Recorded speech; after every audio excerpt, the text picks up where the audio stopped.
Boa tarde, amigos e leitores do Jornal Extra. Eu sou a Samantha Vicentini, estou de volta ao vivo em mais uma transmissão aqui dos nossos estúdios na redação do Jornal Extra.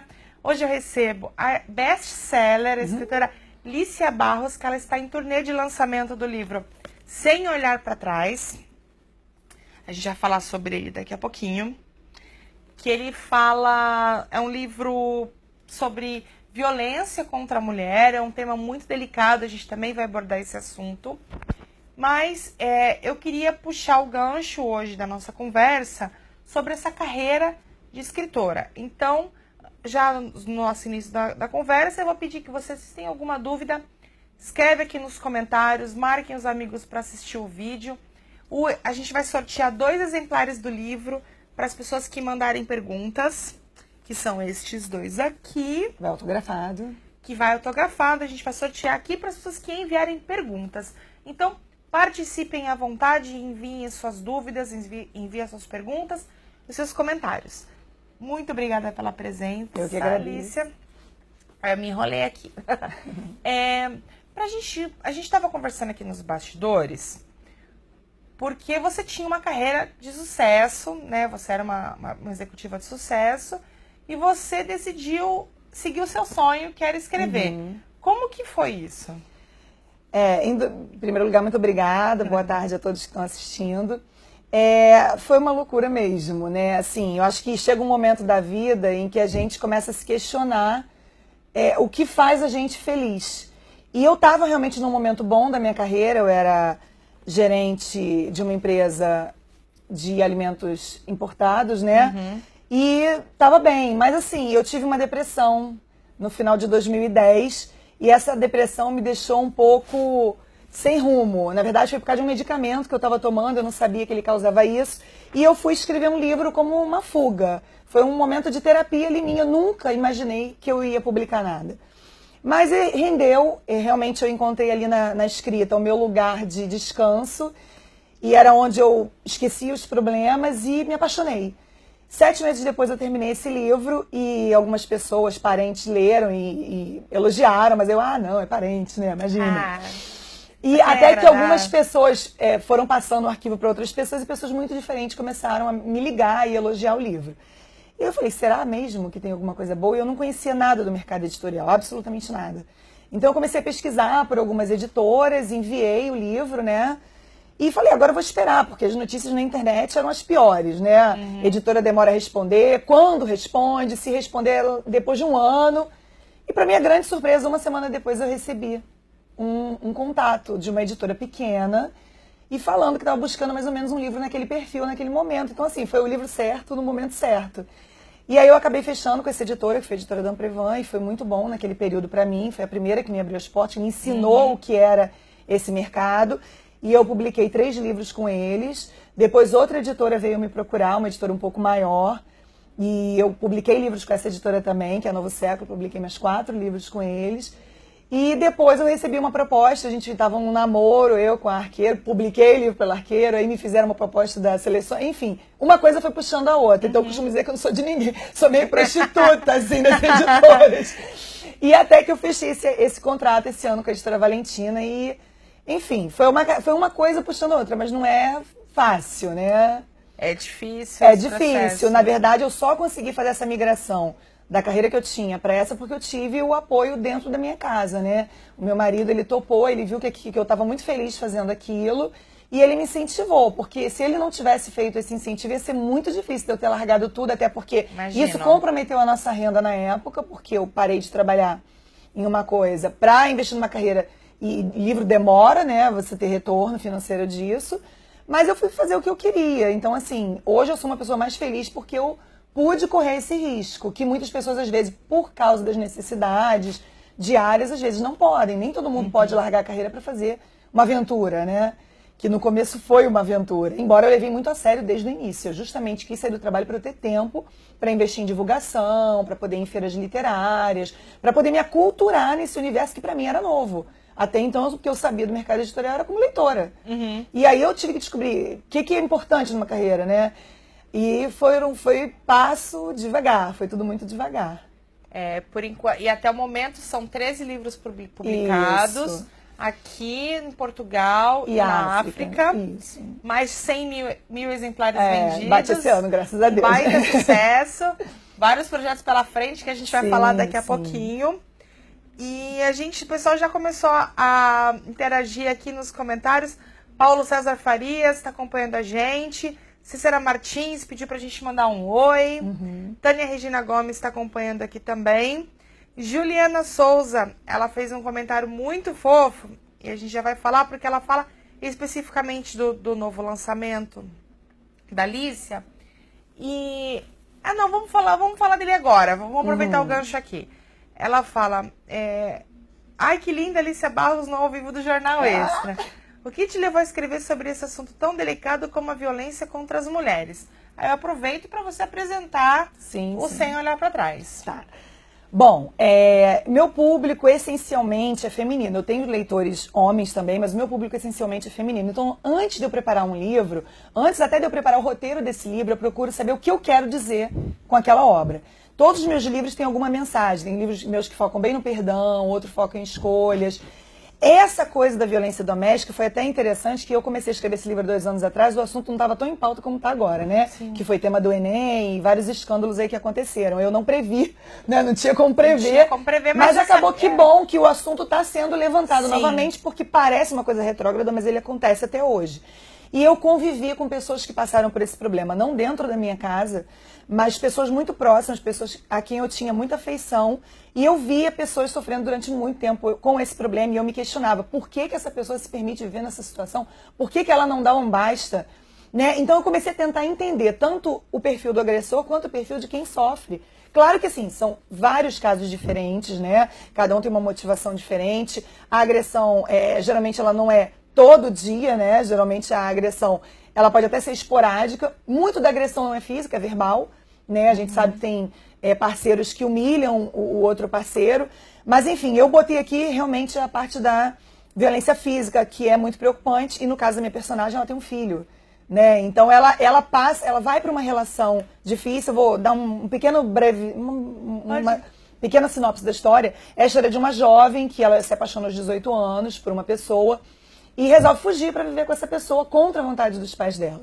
E ela sai de uma cidade pequena, vem para o Rio de Janeiro, para alta classe do Rio de Janeiro, né? Essa pessoa depois vai começando a se mostrar muito possessivo, muito... não deixa ela trabalhar, não deixa ela fazer nada, até que ele se torna agressivo. E aí ela se vê presa numa relação, os pais não querem ela de volta, e sem saber como ela vai sair daquilo ali. E ela aguenta durante muito tempo, até que ela tem um filho, esse filho começa a crescer, começa a entender o que está acontecendo dentro daquela casa, e ele começa a sair em defesa da mãe nas brigas, e aí resvala nele também. Quando começa a resvalar no filho, é que ela fala, opa, agora não dá mais, eu vou ter que tomar uma providência. E aí acontece, coincidentemente, dela herdar uma propriedade numa cidade pequena de Minas, que eu adoro Minas, então achei que era um lugar pra gente trazer paz pra personagem um pouco, e ela vai pra lá com o filho, foge. Só que durante toda a história, ela vai reconstruindo a vida dela nesse lugar e o marido vai perseguindo ela. Então, é um confronto que vai sendo adiado, que uma hora vai acontecer. E assim, o livro, embora eu fale da violência doméstica, ele não é um livro totalmente pesado. Tem cenas pesadas, sim, porque é um livro jovem adulto, mas assim, tem uma mensagem de esperança, né? Essa personagem, ela tem uma sacudida em determinado momento e ela fala, eu tenho que fazer alguma coisa por mim, né?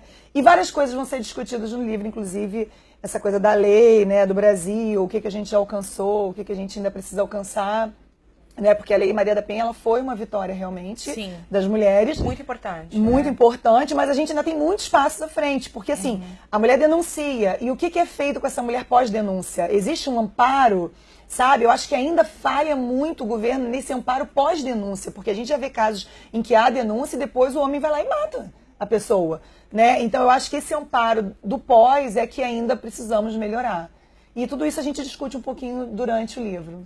Eu convido aos nossos leitores e amigos do Jornal Extra a enviarem perguntas aqui para a Alicia, também sobre o assunto que a gente está falando, também a gente está incluindo a violência doméstica, que é o tema do novo livro da Alicia, que é o Sem Olhar para Trás. Nós temos 2 exemplares aqui, e a gente vai sortear entre as pessoas que fizerem perguntas para a Alicia. Então, por favor, envie seus comentários, enviem perguntas que a Alicia vai responder. Chegou uma pergunta aqui do Juarez Carrasco. Ele diz assim, a violência começa na submissão?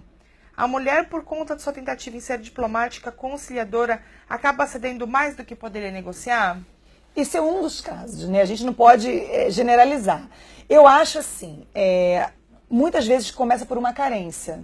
A mulher já vem, de repente, ela já vem de casa, de um lar onde ela não se sentia querida, ela não se sentia amada. Aí vem um parceiro, que eu costumo dizer que esse agressor, no início de um relacionamento, ele é muito apaixonante. Exatamente. Geralmente são pessoas que eles são envolventes, eles têm uma personalidade forte.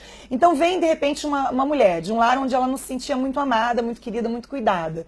Vem alguém e se apaixona por ela. E aí ele vem com aquele ar protetor, né? E passa o tempo, até ele começa a mostrar algumas crises de ciúme, mas no início ela acha fofo, bonitinho, estamos no início do romance. E com o decorrer do tempo, essa pessoa vai expressar o pior da personalidade dele, mas aí ela já está envolvida. E se ela tiver um nível de segurança muito alto, e esse tipo de pessoa, depois com o tempo, vai baixando cada vez mais a autoestima dessa mulher, porque ele diz, você é isso, você é aquilo, você não vai arrumar ninguém se você me largar. E ela começa a acreditar nisso. E vira um relacionamento abusivo. Exatamente. O pior de tudo é quando a vítima ainda ama o agressor. Sim. Essa é a situação mais difícil. A gente tem um exemplo na mídia muito, muito importante e muito próximo das mulheres também, que é a Rihanna e o Chris Brown. Porque o Chris Brown bateu na Rihanna, esse caso foi exposto, foi público, óbvio, né? Ela veio a público toda machucada, e era um casalzinho e tal, e aí, depois de um tempo, eles voltaram. É o que acontece. Ninguém entendeu. E eles voltaram e ficaram tentando, acabou que aconteceu de novo e ela botou um ponto final. E um dia perguntaram pra ela, por que você ficou tentando tanto tempo? Você sabe, o cara já te bateu. Aí ela falou assim, eu amava tanto ele que eu tinha esperança que ele mudasse. É o que acontece com muitas mulheres. E ele não mudou. E aí eu vi que se eu podia morrer. E aí eu preferi me amar e ficar sozinha, porque sozinha eu tava mais feliz do que tava com ele. Isso acontece com muitas mulheres. Muitas mulheres entram nessa rede porque relacionamentos abusivos fazem isso com as pessoas, não só com as mulheres, né? Em geral. Relacionamentos abusivos fazem isso com as pessoas. Porque a pessoa se mostra... E são vários casos, né? A pessoa se mostra e a mulher às vezes fala assim, mas é tão bom pai. Fica buscando defesa pra ele. É tão bom pai. Ele nunca deixa faltar nada em casa. Foi só uma discussão, ele tava nervoso. Ele bebe às vezes, estava nervoso, não vai acontecer mais. Mas acontece. Acontece. Eu me lembro um dia na novela Mulheres Apaixonadas, trouxe um caso das mulheres que amam demais. Trouxe um caso de uma mulher que acabava sendo permissiva. Desculpa, até tá tomando... Não, mas vamos, tá dentro do assunto. Tá falando do assunto. Ela dando um relato, ela fala assim, um dia eu acordo de olho roxo. No outro dia eu acordo com o braço quebrado. No outro dia eu acordo sem metade do meu cabelo. Porque o homem vai lá e corta o cabelo. Existem casos assim, tá, gente? Os homens por ciúme cortam o cabelo das mulheres quando tá dormindo. Aí ela fala assim, vai ter um dia que eu nem vou acordar. É muito perigoso, né? É muito próximo a gente. Muito mais do que a gente imagina. E tratar desse tema é dolorido. Eu imagino que seja. Porque assim, na verdade envolve toda a sociedade, né? Porque a mulher também... Existem vários tipos de mulheres. Existe a mulher que realmente se submete, que todo dia acorda numa situação diferente e não toma providência pra mudar, ou porque ama, ou porque não sabe o que vai ser dela sem ele, ou por medo. Né? Porque nós temos várias situações. Sim. Existem também aquelas mulheres que acham que merecem apanhar porque elas são mulheres instigadoras. Vamos trazer aqui também que tem mulheres que são provocativas, tem mulheres que tacam coisa no homem. Então ela provoca, agride, quando ele agride de volta a Lei Maria da Penha. Né? Então são vários casos diferentes. O que não justifica a violência nunca, de forma nem alguma. para um lado, nem para um outro. Exato. Né? Isso é uma coisa que vale a pena. Agora, então, quando eu digo que é um problema da sociedade, é porque muitos sabem que algum amigo, alguém próximo vive essa situação e prefere não se envolver. Isso é uma coisa também que acontece, porque às vezes essa mulher só está esperando uma mão de alguém para falar assim, cara, vem pra minha casa, você fica aqui, eu te ajudo durante um tempo, vamos denunciar, vamos fazer. E muitas vezes todo mundo tem tanto problema hoje em dia, ninguém quer se envolver. né? As pessoas estão se desumanizando um pouco, perdendo um pouco a empatia pela dor do outro. A gente vê muito isso também. Então, assim, eu acho que também se tivesse mais mãos estendidas, talvez essas mulheres... Não significa que não vai acontecer o que aconteceu com essa pessoa. No caso que eu falei da pessoa que era próxima a mim, aconteceu isso. Várias vezes nós ajudamos, demos a mão, tiramos ela da situação, montamos casa, demos emprego, fizemos tudo, depois ela volta. E isso não aconteceu uma vez, foi uma, duas, três. Então, assim... O que será que se passa na cabeça de uma pessoa? Ela precisa de um apoio psicológico. Exatamente. Ela precisa de um apoio psicológico. Então, o livro entra um pouco nesses méritos também, nessas razões, nesses porquês. Eu não tento dar resposta, eu tento levantar perguntas no livro. Entendeu? A Adriana Viegas falou exatamente o que a gente estava falando aqui. Ela falou, o que acontece é que sempre a mulher acredita que vai ser diferente. Daí vai dar mais uma chance. É esperança, né? A gente, nós mulheres, nós somos ensinadas a esperarmos o amor, o príncipe, o conto de fadas. E às vezes as mulheres acham que isso faz parte do processo. Mas assim, vale a pena também. Eu, particularmente, não sou a favor daquele ditado, pau que nasce torto, morre torto. Eu acho que sim, as pessoas podem mudar. Esse homem que agressou, não estou falando de todos, estou falando de alguns casos. Ele pode vir de um lar onde ele teve um pai agressivo e ele está reproduzindo um comportamento... Que ele aprendeu em casa. Que ele aprendeu. E às vezes, se ele tiver um baque, essa mulher se afastar ou realmente tomar um posicionamento, de repente ele resolve se tratar. Porque ele também pode ser curado desse comportamento. Mas ele vai precisar de ajuda e, primeiro de tudo, vai precisar assumir que ele precisa dessa ajuda. Exatamente. Né? Não são todos os casos que são casos perdidos. Né? A gente está falando aqui que realmente o que acontece na maioria é que a mulher volta e o comportamento continua. Talvez ela não dê o choque suficiente. E alguns com choque nenhum vão se resolver. Exato. Mas alguns sim. Então essa mulher cabe também ela e fala, olha, eu não estou aguentando mais, estou chegando no meu limite, eu acho que você ainda me ama, mas se você me ama, você vai ter que se tratar. Entendeu? Vamos buscar uma ajuda externa.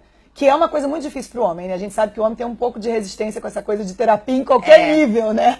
O homem tem um pouco de bloqueio. Mas eu não preciso de terapia, não, imagina. Não, mas isso é coisa de mulher, né? Sua louca. Eu não preciso de terapia, não, sua louca. Pois é. Mas assim, aqueles que amam realmente, que vê que vão perder, às vezes se submetem. E eu já conheci famílias que foram realmente restauradas depois que resolveram fazer um trabalho juntos. E a família mudou. Então eu não acredito que não tenha solução. Se você não acredita, você não pode deixar a situação assim passivamente e não tomar nenhuma providência. Porque realmente nada vai mudar. O confronto ele é necessário, né? O Juarez Carrasco, ele fala, percebo que a escalada de violência é muito sutil.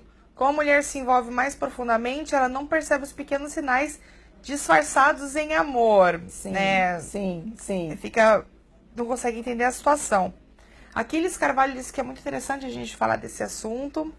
A Juliana Souza, ela fala, no caso do livro, a personagem perde o apoio dos pais, o que acontece muito em diversas famílias e com diversas mulheres. Se a personagem tivesse apoio, a situação dela seria totalmente diferente? A gente não sabe. No caso da personagem, mas... No caso da minha personagem, eu acho que se ela tivesse tido o apoio dos pais, ela não teria ficado tanto tempo. Porque ela tinha consciência de que ela não deveria viver naquele momento. Na verdade, até uma coisa interessante ela falou, porque a minha personagem aceita durante muito tempo viver daquela forma antes dela ter o filho, porque ela acredita inconscientemente que ela merece. Ela vai descobrir isso em terapia depois, dentro do livro.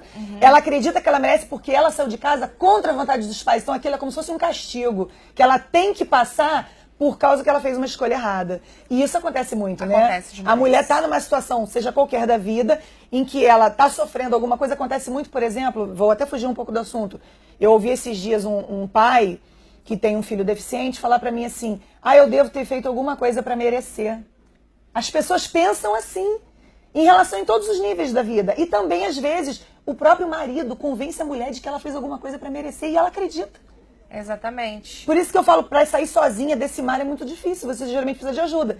Mas tem algumas mulheres que têm essa força interna de sair sozinha. Só falta, às vezes, um empurrão, um baixo, mas vai esperar ficar tetraplégica ou acontecer uma coisa pior para tomar essa providência. Então, assim, acho que no primeiro sinal, sabe? Levantou a voz mais alto, veio pra cima, opa, peraí, o que é isso? Né? E você já dá o limite, tanto que ontem eu estava conversando com uma pessoa que me contou que a mãe era agredida pelo pai quando ele era mais novo e o tempo todo se separaram. O pai casou novamente com uma outra pessoa, com uma personalidade forte, nunca encostou o dedo nela. O mesmo homem. Então quem é que dá o limite também, né? A gente tem que dar o limite desde cedo. O problema é que a mulher é muito burra quando está apaixonada. né? Não enxerga nada, só enxerga o que quer enxergar. Então a gente tem que olhar esses pequenos sinais, né? Eu sempre falo isso, eu tenho um filho adolescente, as amigas também, a gente sempre conversa sobre isso. Olha isso, olha aquilo, porque às vezes deixa passar, algumas coisas a gente deixa passar, não vai encontrar ninguém perfeito, né? Mas a agressividade, qualquer sinal de agressividade, de algum destempero fora do comum, de repente numa boate, sentiu um ciúme, fez um escândalo, já fica de olho, porque é empurrões, porque às vezes a agressão, ela não é física. Ela é psicológica. E isso também é perigoso, porque as mulheres entram numa rede, numa espiral ali, porque o homem fala assim, geralmente, eu já tive um relacionamento abusivo, né? Foi o primeiro namorado, eu ia casar com essa pessoa. E ele falava pra mim assim, se você não ficar comigo... Ninguém vai querer você. Praticamente todos falam isso. Ninguém vai querer você. O problema é que se você ouve muitas vezes, você acaba acreditando, né? E aí ele fazia e falava coisas que eu nossa, eu não tinha nem 20 anos, gente. Ele fazia e falava coisas que eu falava assim, gente, se eu não casar com ele, ninguém vai me querer. Mas era de tanto que ele ficava. Como é importante, principalmente quando é muito jovem, assim, às vezes tem uma mãe atenta, um pai atento, para aconselhar o filho, né, que tá num relacionamento desse. Eu vou usar o meu exemplo. Eu tinha minha família inteira que falava, eu falava assim, gente, vocês não sabem de nada, porque a gente é dono da razão, né? Claro. Gente, vocês não sabem de nada, ele me ama. Foi como a minha personagem, né? Pai, você não sabe de nada, mãe, você não sabe de nada, tchau. Fui. E aí, o que aconteceu? De tanto que minha família... Olha só, eu já virou terapia. Não tava planejado. Isso, eu já tratei terapia, ó. Não tava planejado eu contar essa história. Acabou que aconteceu o seguinte. De tanto os meus pais serem contra, eu falei assim, a única maneira de eu conseguir sair disso é me casando com essa pessoa. Porque assim, meus pais vão ter que ou aceitar ou vão aceitar. Então, antes de eu ter 20 anos, eu já tinha casamento marcado dessa pessoa. E aí, e eu era alucinada. Eu era apaixonadíssima. Até que um belo dia, a gente saiu, era noite de Natal, a gente saiu pra comemorar o Natal. Passamos na casa da minha família, passamos na casa da família dele, e ele me liga pra ver um mirante, alguma coisa assim. No meio do caminho a gente teve uma grande discussão e ele levantou a mão pra me bater. Aí eu fiquei totalmente assustada, assim, eu fiquei louca. Eu falei, gente... Esse é meu futuro, se eu casar com ele. Eu falei, eu não vou... E a novela Mulheres Apaixonadas ficou muito presente, porque foi nessa época. Sim. E eu falei, gente, não, para. Naquele dia eu fiquei assustada, ele não me bateu. Ele levantou a mão e ficou assim. E ele ficou olhando no meu olho, ficou olhando no olho dele, e eu falei, bate. Aí ele não bateu. Porque eu falei, bate, mas assim, bate pra me derrubar. Porque se eu levantar, vou acabar com a sua vida. Mas assim, falei também sem pensar. E aí, eu fui pra minha casa e no dia seguinte eu terminei tudo. Eu tava com casa montada. Que bom que aconteceu antes, né? E aí eu fiquei, dei graças a Deus pelo sinal, eu entendi como um sinal de Deus, uma liberação ali. Sim. Porque eu falei, ainda bem. Já pensou? Se a gente tivesse casado, ele tinha me batido. Pois é. Ele poderia ter me batido naquele dia, mas ele não bateu. Tem muito homem também que no namoro bate, depois logo vem, ai, me perdoa, e beija, e abraça, e parece que foi um momento ali. Porque ele veio atrás depois e falou, não, ali eu fiquei nervoso na hora e não sei o quê. E me desculpe, eu nunca ia fazer isso com você, mas peraí, você não quer fazer, você quase fez. Você não vai arriscar, nunca né? Ia você fazer... vai apostar a sua vida Exatamente. no talvez, né? Você nunca ia fazer, mas você quase fez. Então, eu sei dessas relações malucas, nessas redes que as pessoas enfiam a gente e acabam com a autoestima. Porque é muito fácil, né? E esse é o tipo, aliás, de violência que mais acontece. Porque eu tô falando, a física nem sempre acontece. Mas essa acho que é a mais comum de todas. Pelo menos eu, dentro dos meus relacionamentos, conheço várias mulheres que os homens subjugam verbalmente e que elas literalmente acreditam naquilo. passam anos fazendo terapia, tentando resgatar a autoestima, muitas vezes não conseguem. Ai, meu marido fala que eu sou assim, meu marido fala que eu sou relaxada, meu marido fala que eu sou isso, meu marido fala Ou então que eu ela sou nem aquilo. diz que meu marido, ela diz eu sou isso, eu sou aquilo outro, não consigo isso, não consigo O aquilo. homem acaba tanto com a autoestima. A Ana Carolina Ribeiro, ela fala assim, muitas mulheres vão se identificar com esse livro. E ela falou assim, Lícia, você está preparada para a enxurrada de e-mails que você vai receber pedindo conselhos? Oh, meu Deus. Ela disse que tá doida para ler o livro. Comenta mais, dá mais pergunta aí para você ganhar, hein? Olha, isso já acontece. Nos meus outros livros, cada um tem um tema diferente, né? E é muito legal isso, sabe? Acho que eu ser escritora nessa época tem essa vantagem, que você pode trocar. E até por eu ser brasileira, né? A gente pode ter essa troca com o leitor. Eu recebo muito e-mail delas pedindo conselho em relação ao assunto dos livros que elas leram. E assim, é muito preocupante. Você não pode dar... Cada caso é um caso, cada pessoa é uma pessoa. Eu procuro, no que eu acho que eu posso ajudar, eu sempre respondo. Mas é muito difícil aconselhar, né? É muito difícil, porque... Eu acho que eu não conheço o caso de cada uma e não existe resposta genérica para todos os problemas. Né? É muito preocupante, mas... Não dá para você deixar uma resposta pronta. O que eu gostaria muito de deixar com o livro é trazer essa reflexão, trazer essa conversa. Eu participo muito de clube do livro, então eu gosto de ir, da gente debater. Eu fui num clube do livro ontem, na verdade foi um treinamento para os vendedores de uma livraria. E assim, nossa, eles ficaram super empolgados em debater, inclusive os homens. E eu achei tão bacana, sabe? Eles debatendo sobre o assunto, sobre os prós e contras, já viveram coisas próximas. É muito legal. Sobre o tema da nossa transmissão, né? Que é escrever livros e tal. O Lucas Mendes pergunta, como que é o processo para escrever um livro?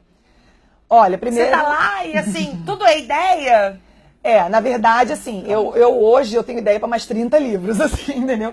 Porque a ideia, ela não vem, não é forçada, né? Você tá andando em algum lugar, ou então alguém te conta uma história, como hoje aconteceu comigo no avião, a pessoa, quando você fica com aquilo, aí você fala, caramba, isso dava um livro. Aí aquilo te persegue, aquela ideia começa a te perseguir durante um tempo, e você começa a pensar em tudo que você poderia explorar dentro daquela ideia.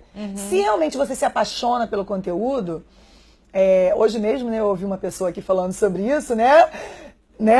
E assim, quando você se apaixona por um conteúdo, você começa a ser perseguida por ele.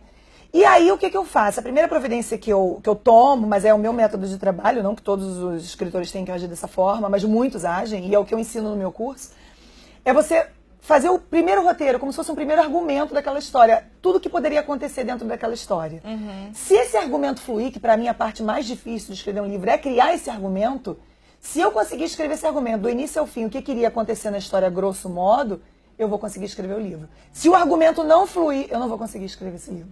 Então, primeiro eu faço esse argumento pronto, eu esmiuço mais o argumento, divido ele em capítulos e aí é partir pro gol. O difícil para mim é escrever o argumento, que é quando você vai botar, é o roteiro da história toda. Agora, depois, desenvolver os capítulos é gostoso. Bem, essa cena tem que acontecer isso, isso e isso. Aí você desenvolve. É onde entra o meu lado criativo.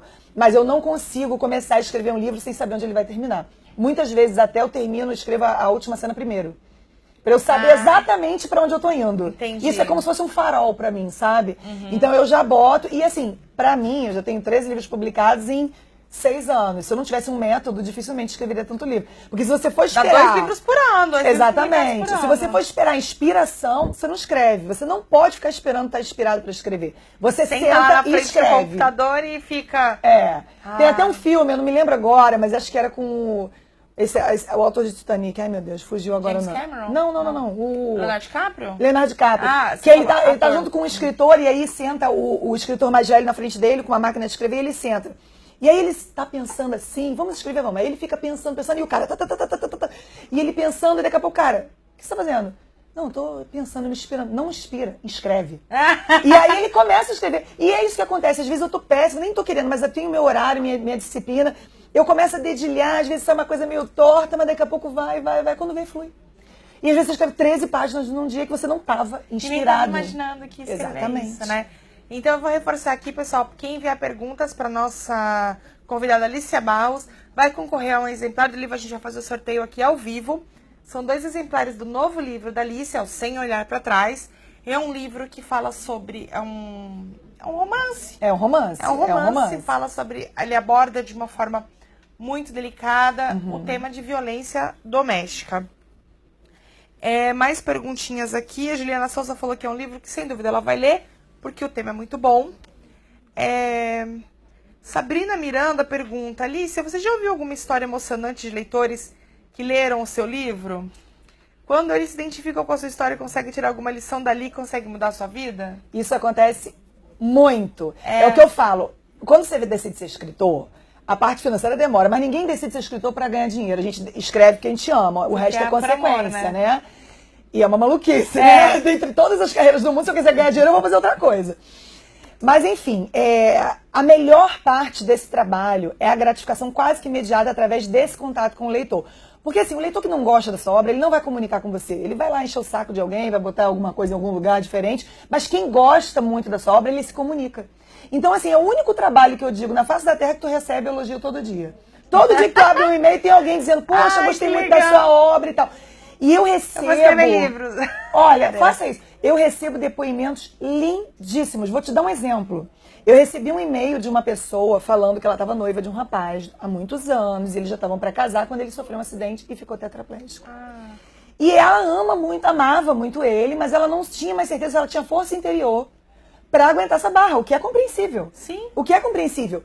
E que ela estava com essa dúvida. E que quando ela lê um livro meu, que eu tenho, chamado Entre Mente e Coração, que não vou dizer do que ele trata, ela lê o livro e que ela terminou o livro chorando muito, que como se alguém tivesse falado para ela, pode casar que vai dar tudo certo. Meu Deus! Então, assim, eu queria ter ido nesse casamento, né? Óbvio, né? Mas, cara, eu chorei tanto o dia que eu li esse e-mail, e são vários e-mails desse tipo. São muitos e-mails. Acredito que agora receberei outros que vão me emocionar ainda mais. Mas isso acontece muito, é muito gratificante. Qual que é seu e-mail? Conta para o pessoal. liciabarros@gmail.com. Entrando no meu site, a pessoa tem link para todas as minhas redes sociais. Tá. Então é fácil. Então vou pedir pro Lucas colocar aqui na tela, por favor. O site da Alicia já está na tela. Juliana Souza pergunta, Alicia, qual foi a maior dificuldade que você encontrou nesse processo de escrita até chegar à publicação?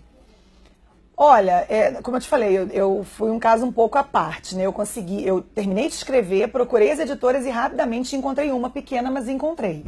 Então esse processo para mim não foi, não posso nem dizer que foi muito difícil, não foi. Mas o que foi difícil para mim foi o depois de lançar o livro. Porque a gente, na nossa inocência, acredita que a gente vai escrever o livro, que a gente vai mandar o livro para a editora e partir para o abraço. Ai, que bom, daqui a pouco vai vender milhões, daqui a pouco vai para a lista da Veja. E não é assim, a gente rala muito. Nossa, eu perdi a conta de quantas vezes eu já fui pra feira literária arrastando malas pesadíssimas. Aí você fica o dia inteiro na feira, ninguém nem olha na sua cara. E aí você para uma pessoa pra falar do livro e o cara do lado fala, pô, é livro chato. Gente, acontece de tudo, é muita ralação. Às vezes você vai para evento e o evento não dá certo. E você tem que ficar procurando lugares para você estar se divulgando. Na internet também. Graças a Deus eu comecei e já tinha as redes sociais, né? Então assim, nossa, super devo a minha carreira às redes sociais. Porque foi onde eu consegui encontrar um espaço. Mas é muito trabalhoso, né? Aquela ilusão de que o autor não faz nada, né? Todo mundo faz tudo para ele. Isso não é Brasil. Né, são poucos, são raros, né? É loteria você ser uma pessoa super tímida e nada dinâmica nas redes sociais e você fazer sucesso. Hoje até o que a gente vê muito encabeçando as listas aí de mais vendidos são livros de youtubers, né? Que são pessoas midiáticas, não necessariamente escritores. São pessoas... E importante, que eles não escreveram os livros, né? Muitos deles não escreveram os livros. Muitos deles não escreveram os livros, foram escritos por outras pessoas, Pois né? Assim, não vou nem tirar o mérito de todos, talvez alguns deles venham formar leitores que não tinham muito essa coisa. Mas o escritor hoje, ele precisa ter essa proatividade. E até às vezes eu converso com alguns colegas escritores, às vezes isso cansa um pouco, porque a gente quer se concentrar na parte da escrita e não dá, você tem que cuidar da sua carreira como um todo. Você tem que entender o mercado editorial, você tem que entender um pouco o que a editora espera de você, o que o público espera de você, como que eu vou chegar no meu leitor, onde ele está, porque o livro não vai agradar todo mundo, ele vai ter um público. Então assim, é muito trabalhoso. E até falando desse caso sobre os youtubers, a gente teve um trabalho muito responsável. Você tem muita responsabilidade porque você tem a influência direta sobre quem está lendo. Sim, né? Milton José Júnior comentou, eu já li, e colocou hashtag Lícia sempre será minha predileta. Beijo. A Lícia chamou o fã-clube dela. Brincadeira, não chamou não, que eu tava aqui de olho. Mas se tivesse chamado também, pode vir todo mundo é bem-vindo aqui. Então, é um caso em específico que um youtuber relata a maneira que ele praticamente... ele relata que ele embebedou uma menina, drogou uma menina pra transar com ela. Isso para um público... É muito preocupante. Para um leitor de 13 anos. É muito preocupante. Que é a idade média ali desse público, né? Para uma pessoa de 13 anos que vai ler que o cara, para ter uma relação sexual, ele embebedou outra pessoa, ele drogou outra pessoa, é de uma responsabilidade enorme. Não, eu fico muito preocupada por vários motivos. Eu fico muito preocupada primeiro porque os pais, em sua inocência, veem o filho tá lendo um livro e falam, poxa, que bom, meu filho é leitor. E não tem a menor noção do que o filho tá lendo. Só abrir um parênteses aqui, nada contra os livros de YouTube, gente, pelo amor de Deus. A gente não tá dizendo que todos não tem nenhum conteúdo. Tem livros bem legais, mas com certeza, falando com certeza. do cuidado e da responsabilidade com o leitor, exatamente, né? Sobre esse caso específico. Continue, por favor. Eu fico preocupada com essa questão dos pais, que às vezes ou são negligentes, ou realmente não tem tempo, ou são muito inocentes e não tem noção do que aquilo que ele tá lendo pode prejudicar, porque vê o filho lendo, acha que aquilo já é bom. E a segunda preocupação é com a falta de seletividade das grandes editoras, né? Que estão publicando qualquer coisa por dinheiro. Parece que assim, tanto faz se aquilo é lata de milho ou é livro. Deu dinheiro, vai vender, a gente publica. Então essa falta de filtro é uma coisa que tem me preocupado. Eu sou mãe, eu tenho um filho de 18 anos e uma filha de 8. Eu tô preocupada com a literatura brasileira. Quando você olha uma lista de mais vendidos em que você vê determinadas coisas, você fica preocupada, sabe? Eu, pelo menos, eu já tenho 40 anos, eu vim de uma geração em que a gente lia muita coisa boa. A gente lia Pedro Bandeira, a gente lia aquela coleção Vagalume, que são livros... Coleção Vagalume, o primeiro livro que eu li foi Coleção Vagalume. Então, livros que têm conteúdo. Eu, com 13 anos, li Olga. Nossa, sabe? Eu li Olga na adolescência também. Não é verdade? Então, assim, a gente passa a ter um senso crítico mais apurado. E, assim, nada contra a gente começar com um livro mais leve. Tem várias autoras hoje em dia juvenis que têm seu mérito de estão formando leitores e tal. Mas, assim, eu acho que é porque eu sou mãe, eu tenho muito essa preocupação. O que eu vou botar dentro do livro? Se eu vou influenciar bem a vida de uma pessoa. Ah, então todo livro tem que terminar bem? Não, mas ele tem que trazer uma reflexão e, de preferência, boa para a sociedade. Que de porcaria a sociedade já tá cheia. E bons exemplos também para os leitores. Bons exemplos, exatamente. Assuntos que a gente senta numa roda de amigos e a gente discute, sai coisa boa, sabe? Então, assim, eu tô muito preocupada com o que eu tenho visto como escritora. É frustrante, não vou dizer que não para você, porque você passa meses trabalhando numa obra, você se preocupa com a lapidação de texto, você se preocupa com a mensagem, você se preocupa com o conteúdo do livro. E aí vem ali o Zé Mané, porque faz muita bobagem ali na internet, né? Faz muitas experiências e... esses dias até teve um caso, meu marido estava me contando, um monte de meninas adolescentes começaram a chegar no hospital asfixiadas e ninguém estava entendendo nada. E aí foi a tal da disputa, parece que fizeram um desafio de aspirar canela, sabe? Cara, esse cara tinha que ser preso, sabe? Muitas pessoas podiam ter morrido, porque elas fazem qualquer bobagem. Adolescente é uma esponja. Então tudo que você lança pra ele, se ele gostar ou se tiver de acordo com o que ele tá sentindo naquele momento, porque tá com os hormônios, ele abraça aquela ideia. E ele faz as bobagens todas. É um perigo porque tem público e tem gente que incentiva, né? E não só o público incentiva, mas assim, como empresas que bancam essas pessoas, né? Que patrocinam essas pessoas. Eu tenho um filho de 8 também, e meu filho é um grande consumidor de YouTube. Só que o que eu fiz? Ele só assiste vídeo no YouTube logado na minha conta. Você é das minhas. Eu monitoro tudo. Então, quando ele se inscreve em canais, porque ele se inscreve em vários canais, os vídeos que ele assiste, eu sei tudo que ele vê.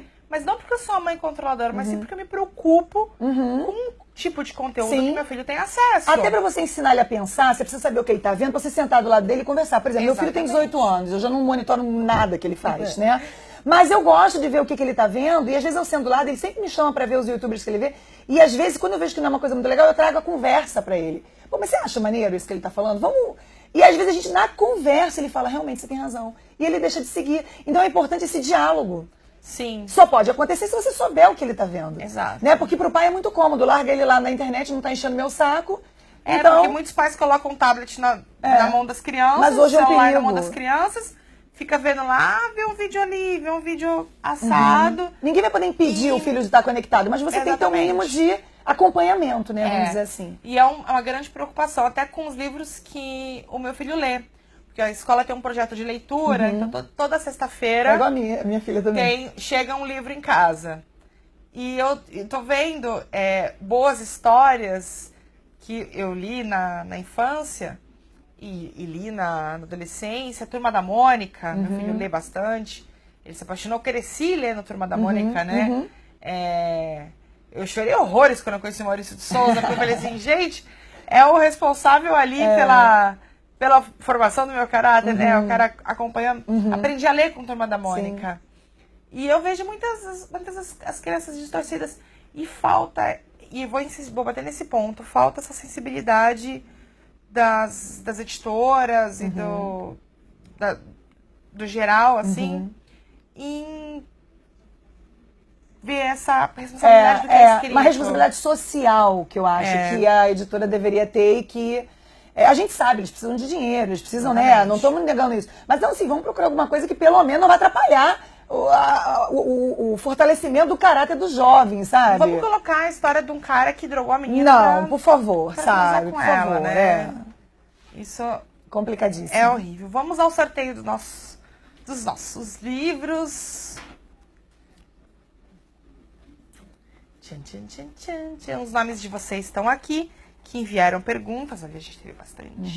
Esse daqui tá mostrando só um pedaço, que minha internet parou, mas... Você colocou todo mundo, Lucas? O Lucas, vocês não estão ouvindo, mas ele fez assim, tá? Vocês não estão ouvindo, não, vocês estão vendo, né? Porque isso daqui não dá pra ouvir. Emanuele Barbosa disse... Coloque aí, Emanuele Barbosa, para dar tempo dela participar, por favor. Lícia, amo seus livros. Falei tanto lá em casa que até minha mãe leu a bandeja. E achou muito bom. Você pensa em escrever para outros públicos, outros gêneros literários? Ai, olha, outros gêneros literários eu tenho minhas dúvidas. Eu penso em escrever livros de não ficção. Eu tenho algumas ideias para alguns livros de não ficção, mas para outros públicos vai ser difícil, porque eu acho que o escritor ele tem que escrever aquilo que ele gosta de ler.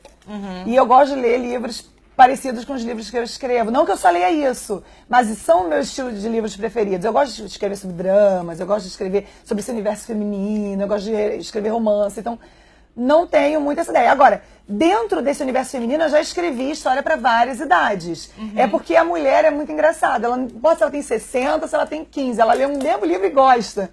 É muito legal isso, né? Mas, assim, talvez eu nunca pensei em escrever um infantil, por exemplo. Não é a minha praia. Acho que eu não teria essa linguagem, sabe? Nem para pré-adolescente, não. Eu pego a mulher já um pouquinho mais amadurecida já. Entendi. Pegando o gancho aí de outros gêneros literários, vamos entrar em outros projetos. Que eu sei também que você tem alguns projetos ali, além livro, né? Um livro seu que já vai virar filme. Eu queria que você falasse pra gente sobre isso. Então, essa coisa, nesse primeiro momento, eu não quis participar da roteirização, porque eu gostaria de ver o olhar do roteirista sobre o livro, para ver o que ideia, ele não queria atrapalhar o trabalho dele. Mas, obviamente, quando ele me devolver esse roteiro, eu vou participar ativamente. Mas eu tenho, sim, projetos, e isso aí já é um sonho que me acompanha há muito tempo, de escrever uma peça de teatro. E aí não sei se eu adaptaria um livro meu ou se eu escreveria uma coisa totalmente nova. E sim, fazer uma roteirização, mas aí é um outro projeto que, se Deus quiser, muito em breve eu vou poder falar, mas aí sim eu trabalhar pela primeira vez como roteirista, porque é um universo novo, é bem diferente de escrever livro, mas assim, trabalha com as ideias também, né? E pra mim vai ser um desafio, porque quando você escreve um livro, você coloca ali tudo que o personagem está pensando, todas as reações físicas no roteiro, não. Então eu vou ter que quase que cortar minha carne pra fazer isso, sabe? É um desafio. Mas é um desafio que eu quero passar, sabe? Eu quero passar, obviamente, eu vou ter pessoas me aconselhando e me orientando. Tem mais gente comentando. André Figueiredo, um beijoca, tá aqui assistindo. Vamos colocar o nome da Andréia. Olha, última... Ai, caiu um nome, aqui, peraí. Será que foi esse sorteado? Vamos, deixa eu mexer aqui. Por favor. Deixa eu pegar lá do fundo, o desprivilegiadinho. Minha mão tá aqui, ó, tem nada. O desprivilegiadinho tava lá no na minha mão, hein? Lá no fundo. Vamos lá. Aqui. O primeiro livro aí para... Emanuele Barbosa, que comentou os 47 do segundo tempo. Caramba! E olha que eu peguei do fundo, hein? Porque ela sacudiu, vocês viram, né? Vou deixar até aqui dentro do livrinho dela Emanuele Barbosa. Vou autografar isso pra ela. Deixa eu pegar aqui. Agora vou pegar de tentar cima. Mostrar pra câmera. Olha, pessoal. Acho que tô sem foco. Ah, tá. Mas tá escrito aqui. Emanuele Barbosa ganhou o primeiro livro. A gente vai colocar ali. Ui. O segundo foi um homem. José Dias, que também participou aqui dos nossos comentários. José Dias, Daí um livro é bom. Vai ganhar um livro, pode ler e pode presentear também a mãe, a irmã, a esposa, a namorada, quem você quiser. Me fala como que tá a sua agenda de lançamento. Você lançou, foi ontem para São Paulo lançar o livro. Hoje eu vou estar na Livraria Travessa do Shopping Leblon, às 19 horas, lançando o livro aqui no Rio de Janeiro. Amanhã estarei em Nova Iguaçu. Ai, meu Deus, você precisa de ajuda. Eu vou estar em Nova Iguaçu, porque são tantas livrarias. Peraí, que eu acho que eu também tenho uma colinha tem aí? aqui. Ela tem uma colinha pra mim ali. Tem ali? Ela tem. E domingo eu vou estar em São Gonçalo. Hoje, 7 horas da noite, no Shopping Sim. Leblon. Amanhã, Nova Iguaçu, 5 da tarde, Livraria Saraiva. Amanhã, Nova Iguaçu, 5 da tarde, Livraria Saraiva, da onde? Do Shopping Nova Iguaçu. Do Shopping Nova Iguaçu. Acho que é o Shopping Novo que todo mundo tá falando. E no domingo, 3 da tarde, no São Gonçalo Shopping. Domingo, 3 da tarde, no São Gonçalo Shopping, na Nobel. Então, essa é a agenda. Tá. Hoje, por favor, apareça. Essa agenda também tá nas suas redes sociais? Tá tá nas minhas redes sociais, Da tá. Editora Valentina também. E também da está no Editora site Valentina. da Editora Valentina. Então, Milton José Júnior falou, Lícia, sempre com boas ideias. Sou ator e super seu fã. Aceitando convites para participar de suas peças. É verdade. Eu sempre curto dele. Eu já sei quem é o Milton. Eu sempre curto. Ele falou que vai no seu lançamento domingo. Vocês podem trocar uma figurinha ali. Sim. Agradeço demais a sua presença. Adorei te conhecer. Muito obrigada. Nosso Eu que bate-papo. agradeço. Muito sucesso com o livro. Mais 200, eu ia falar mais 100, que soma 200. Mais 1 milhão aí. Amém, amém. De livros vendidos, pelo menos. Lícia Barros, Sem Olhar para Trás. Eu já tenho o meu exemplar, que ela vai assinar. E vocês, por favor, comprem e confiram a história desse livro e também as outras que a Lícia já escreveu. Obrigada pela presença. Obrigada. Obrigada a todas pela participação. Quem não ganhou o livro, gente, corre lá na livraria, Editora Valentina, que também tem, lá na Editora Valentina, tem onde você pode comprar o livro. Obrigada por assistirem, por mandarem perguntas, por mandarem mensagens. Daqui a pouco a gente volta com mais uma transmissão aqui no Extra. Beijo, até mais.